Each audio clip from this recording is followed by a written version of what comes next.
Isn't there something just incredible about that moment? Finding long-lost giant just emerging from the earth. Imagine it brushing away all that dust, maybe millions of years worth, to see a dinosaur skeleton right there in the Utah Badlands. It's a real thrill. And today we're doing a deep dive into one of those really fascinating Utah finds, Cedarpelta bilbihallorum. Yeah, Cedarpelta.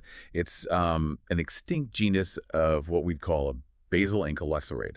Basically, think of it as an early model, kind of low down on the Ankylosaur family tree. Hmm. This creature lived in what's now Utah during the late Cretaceous. We're talking roughly 98 to 93 million years ago. That lines up with the Cenomanian to lower Turonian stages, geologically speaking, and the remains. They come from the Mostuchet member of the Cedar Mountain Formation. Okay, so for this deep dive, our goal is really to unpack what makes Cedarpelta so important. What's the big deal? We want to explore how it was found, what it actually looked like, and where it fits in the whole dinosaur picture. And we'll be using paleontological research, the actual findings on Cedarpelta, as our guide. All right, so let's dig in. How did this armored dinosaur first, well, come to light? Well, the initial discovery, it's quite a story actually. Evan Hall and Sue Ann Bilby, they weren't even leading the dig. They were visiting an active excavation site, the CEM locality near the Price River in Carbon County, Utah. And it was during that visit they just happened to stumble upon these partial remains, the ones that later became Cedarpelta. Wow.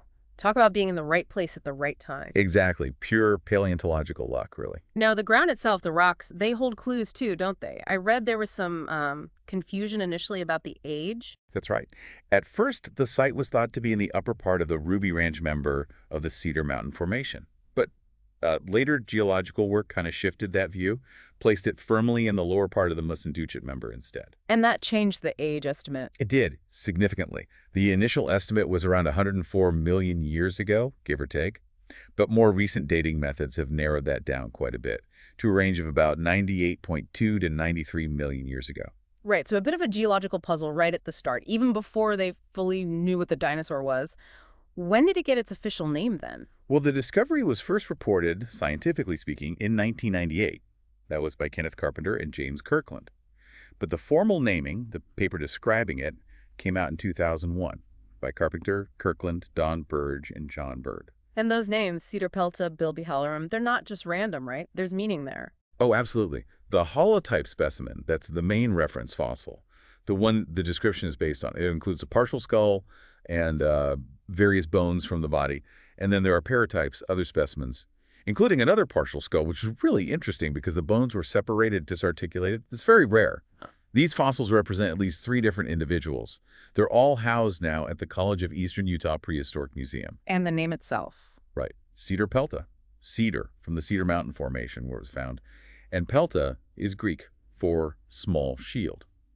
Pretty fitting for an armored dinosaur, wouldn't you say? Definitely. And the second part? Bilbihallorum. That's a direct tribute to the discoverers, Sue Ann Bilby and Evan Hall. A nice way to honor their lucky find. A really wonderful way. Okay, so that was the initial discovery. But that wasn't the end of the story for finding Cedarpelta bits, was it? No, not at all. More fossils turned up later. In 2008, more remains were identified as Cedarpelta. These came from a different site, the Price River II. It's about 24, 25 kilometers southeast of the original spot, but still in that same lower Mostuchet member. And this quarry yielded more than just Cedarpelta. Yes, it turned out to be a really rich site. They found more Cedarpelta bones, of course, vertebrae, shoulder bits, arm bones, hip bones, leg bones, representing several more animals. But they also found remains of a brachiosaurid, one of the big long necks, and an iguanodontian, plus a turtle, a pterosaur, and even another armored dinosaur, a notosaurid called Piloriflites. Wow, so that quarry gives us a snapshot of the whole ecosystem Cedarpelta lived in. Fascinating stuff. Okay, let's try and picture this animal. How big are we talking? A pretty substantial dinosaur, I imagine. Oh, definitely. Carpenter's initial estimates put it at 7.5 to 8.5 meters long. That's, 25 to 28 feet? Yeah, Pretty hefty. that's big. Yeah. Later, Gregory S. Paul suggested maybe a bit shorter, around 7 meters, but still estimated its weight at about 5 tons. That's over 11,000 pounds. Thomas Holtz even proposed it could have reached maybe 9 meters, which would put it up there with the later really famous Ankylosaurus. So whichever way you slice it, Cedarpelta was a big boy, a real tank of its time. Absolutely. A heavyweight. So what made it unique? What were the key features that told Carpenter and his team, hey, this is something new? Right. In that 2001 paper, they listed several distinguishing traits. For example, the premaxilla, the very front bone of the snout. It's quite short in front of where the nasal bone connects. Also, if you look at the snout head-on, the outer sides of those two front bones, the premaxillae, they run more parallel to each other.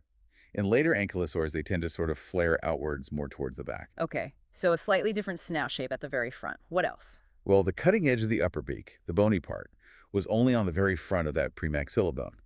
And kind of surprisingly, it had teeth in that front bone. 6 conical teeth in each premaxilla. Teeth in the front. That's interesting for an ankylosaur. It is. Definitely a more primitive feature. Also, the quadrate bone at the back of the skull, the one involved in the jaw joint, that bone, and basically the whole back of the skull, was tilted forward. And another thing, the top part of that quadrate wasn't fused to the paracipitral process, which is another skull bone nearby, unlike what you see in some other early guys like Chamosaurus. Okay, so some really specific details about how the skull bones fit together. Yeah. Anything else about the head? Yeah, the occipital condyle, that's the knob at the back of the skull that connects to the neck vertebrae. Its neck is long and points backwards, which is actually more like what you see in nodosaurs, the other big group of armored dinosaurs, not typical later ankylosaurs where it often points more downwards. Interesting. And underneath the back of the brain case, these projections called the tubra basilaria are large, sort of wedge-shaped and point down. The pterygoid bone in the roof of the mouth is long and has this distinctive saddle-shaped bit on its outer edge. Even the lower jaw had unique things, like an oval bump on the inside of the coronoid process where muscles attached. And lastly, the ischium, a pelvic bone, is straight and has this little knob near where it connects to the pubis. Wow, that's quite a list of very technical features. It really sounds like Cedarpelta was a mix, a mosaic of different characteristics. It absolutely was. It shows this really fascinating combination of what paleontologists call basal traits. Think ancestral features, stuff inherited from earlier dinosaurs, and derived traits, newer, more evolved features that popped up later in this specific lineage. Like the teeth in the front being basal? Exactly. That's a feature inherited from way back in Ornithischian dinosaur evolution. But then it also had derived traits, like the closure of the lateral temporal fenestra. That's an opening on the side of the skull behind the eye. In Cedarpelta, it's closed up, which is an advanced feature seen only in the ankylosaurid branch of ankylosaurs. So it's holding on to some old stuff while developing new stuff. Classic transitional fossil pattern, in a way. What about the skull overall? How big was it? Estimated at roughly 60 centimeters long.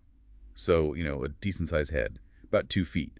But maybe the most incredible thing of the discovery was that one of the skulls was found completely disarticulated. Disarticulated, meaning the bones weren't fused together. Exactly, like a jigsaw puzzle that fell apart. This is incredibly rare for ankylosaurs. Their skull bones usually fuse into a solid mass very early on.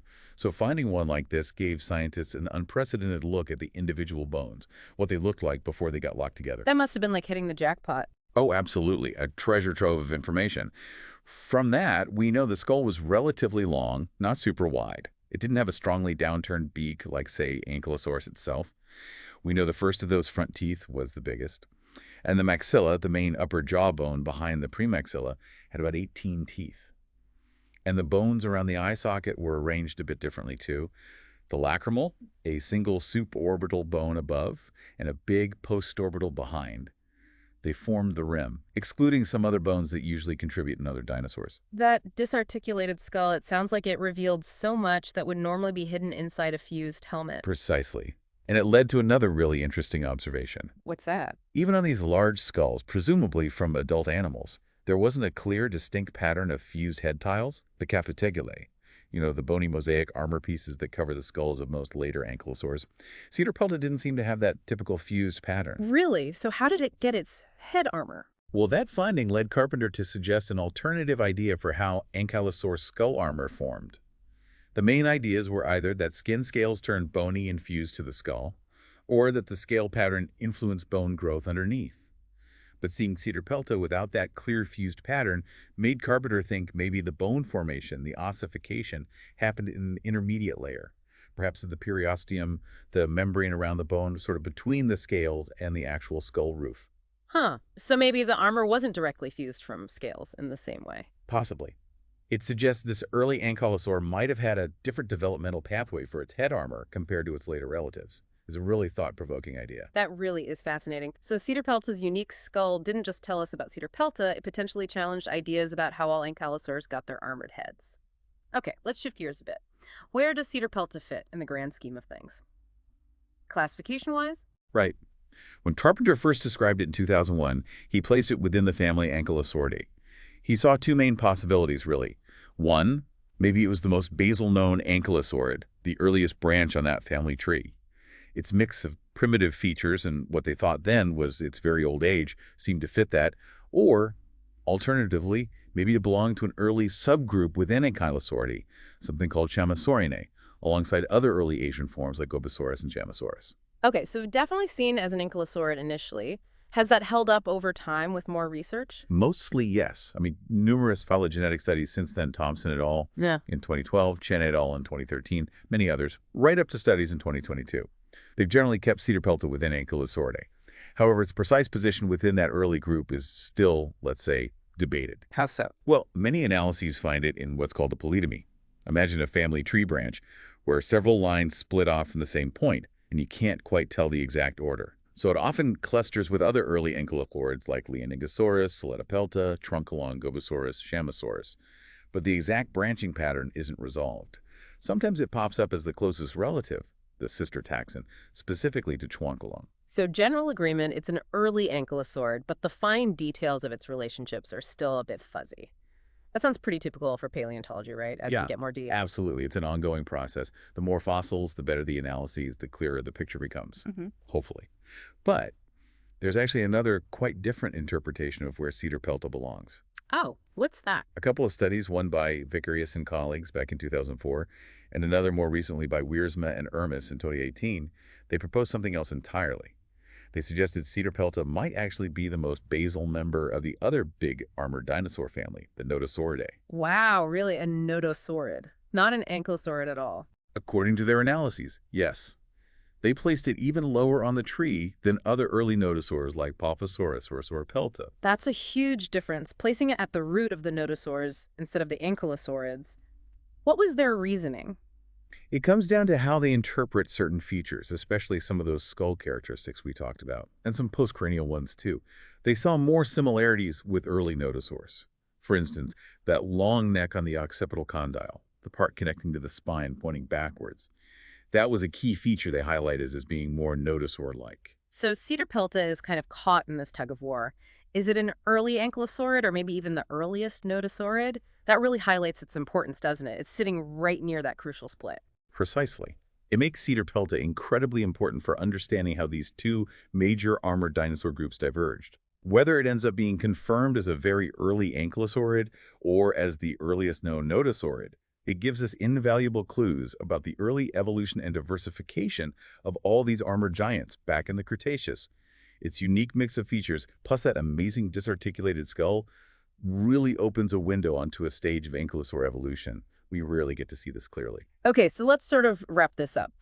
We've learned Cedarpelta lived around 98 to 93 million years ago. It had some really standout skull features, especially that disarticulated fine and the lack of those clearly fused head plates, which even made paleontologists rethink how dinosaur armor might have formed. And we've seen its debated position. Is it at the very base of the Ankylosauridae or maybe even kicking off the Nodosauridae line? It's definitely a key player in understanding how these amazing armored dinosaurs got started. Absolutely. It represents that crucial time when these lineages were really branching out. Its unique characteristics make it a fascinating and really important piece of the evolutionary puzzle.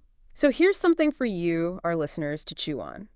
Given this blend of traits in Cedarpelta and this ongoing debate about where it fits, what might future discoveries tell us? What might they reveal about the very earliest ankylosaurs and the paths these different armored groups took and that unfused skull? What does that really tell us about how later ankylosaurs developed that iconic, solid, armored head? It really makes you wonder what else is out there, still waiting in the rocks.